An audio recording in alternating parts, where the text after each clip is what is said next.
Paulit-ulit to eh. Lalabas, lalabas, lalabas. Wala namang pinapalabas. Mga bossing. Diba? O tuloy. Kaya mukhang dali dito si Promil Kid. We've waited for them to file a motion for reconsideration. Wala rin. So we will collect, but if they refuse to pay, then we'll bring it up to the SOGEN level or the DOJ Ayan na. Lumalaki na ang problema ni Promil Boy talaga, mga bossing. level para they determine what's the good legal recourse that we have. Are you still giving them time to at least respond? Pero from 2019 pinapadala na nila ng notice. Etong sila Leviste mga kababayan. Tapos extra time pa. Tingin ko sana dapat hindi na. To the summons or the show cause orders issued by the Energy Department? No more, ma'am. We always, Sorry, mukhang talagang pinal na talaga. yeah, we always allow. Sabi ni Lynn Enriquez, nananakot siya, paano kung patay na siya, di niya na mailabas, dapat sagutin na lang niya yung akusasyon sa kanya. Correct, no?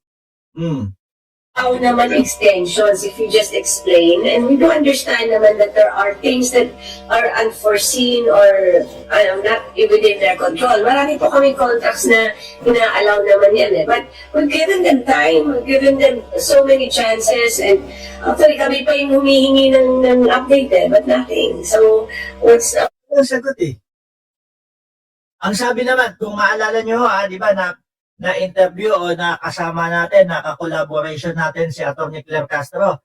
Ang sinasabi, meron sinasabi si Leviste na wala na, hindi na tumatakbo, etc. or anything na ganito. Wala na, naipasa ko na, iba na yung may-ari niyang mga sinasabing merong violation or achuchuchu. Kaso mga kababayan, parang siya pa din ang may hawak Magulo! Lahat ng statement ni Leviste mga bossing. Kaya nga sabi ko, nagkaso sila kay Atty. Claire Castro. Ipinagyayabang nila, pinangangalandakan nila na maipapanalo nila yun. Samantalang yung nakita kong interview, mismo sa bunganga ni Leandro Leviste, ang sabi nag-divest siya. Yun din yung sinabi ni Atty. Claire Castro. Kaya paano mananalo yun?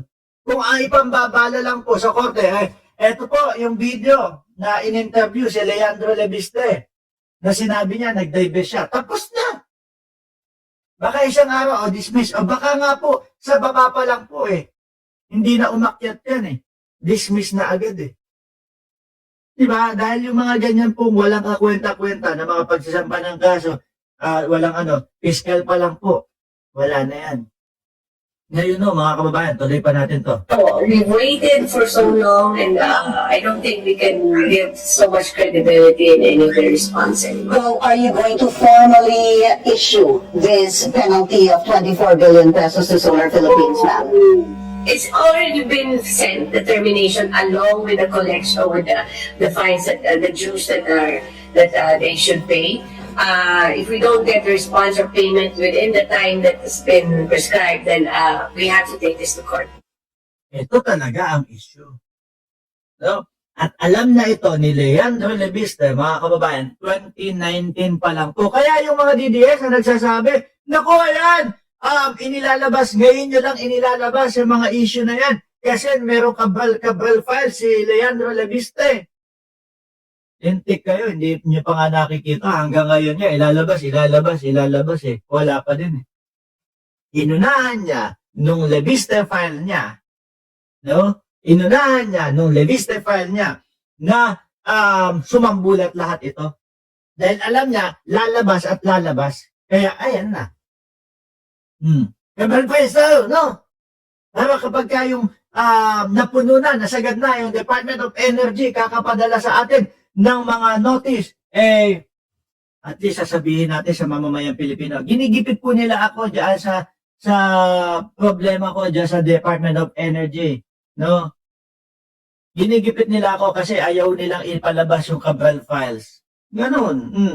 Sabi ni Evelyn Goyal, Sir Mark Ramos, pero on the other hand, believe ako kay Promil Genius Boy bata pa pero business na siyang bilyon. Sana naging masinop at legal at sumunod sa protocol ng proseso paano mag-business. Correct! Oo. No? Kung talagang ginawa niya yan at nakatulong sa bayan natin, kaso mga kababayan, eto pa, meron pang isang sinasabi. Si Sharon Garino. At nakita ko ito sa post ni Fox First Christian Esguerra ho, mga bossing, na ano sinasabi dito? No? A contract or a franchise is a privilege given to you by the government, no? Para gumawa ng proyekto. Kumaga, para makatulong sa ating mga kababayan. Lalo na kuryente ho, mga bossing. Tayo, hindi natin maikakaila at hindi tayo makakapagsabi na hindi naman problema yung kuryente. Okay lang sa amin, walang kuryente. Sige nga! Sino magsasabi dito na wala silang problema kapag sila nawalan ng kuryente? Wala, di ba? Tapos yun yung hindi nagampanan. Ang sabi dito, a contract or a franchise is a privilege given to you by the government, no? Para gumawa ng proyekto with the expectation that you will deliver. O para matulong sa bayang Pilipino, no? So, a privilege comes with responsibilidad or responsibility. You cannot monetize the privilege, no?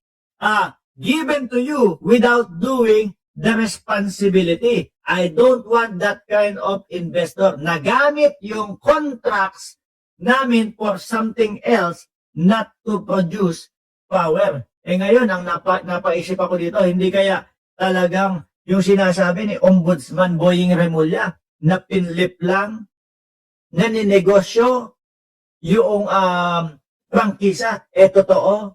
Naku, ako na yata ang susunod na kasuhan ni Lebiste. No? Hindi, totoo naman ho talaga mga kababayan na yung mga vloggers, yung mga news, doon mismo, di ba? Kay Ombudsman Boying Remulla. Doon ang gagaling at doon yung pinaka-source kung bakit mayroong mga balita at mayroong mga pinag-uusapan ang mga vloggers, mga bossing. Di ba? Ba't hindi yun yung kasuhan? Pero mo, ayan, ano sabi? Nagamit yung contracts namin for something else not to produce power. Tapos babalikan natin yung sinabi ni Ombudsman na batang-bata pa lang, yung prangkisa nininegosyo mo. Senador pa ang nanay mo. Ano ibig sabihin, mga bossing? Mahal ang gasol kaya need ko kuryente. Sabi ni Margie Barcebal. At eto pa ho, mga kababayan. No, ang sinasabi ni Congressman Lebiste, mga bossing, ay yung mga may violation, kumbaga, yun daw yung naibenta, yun yung wala na, no?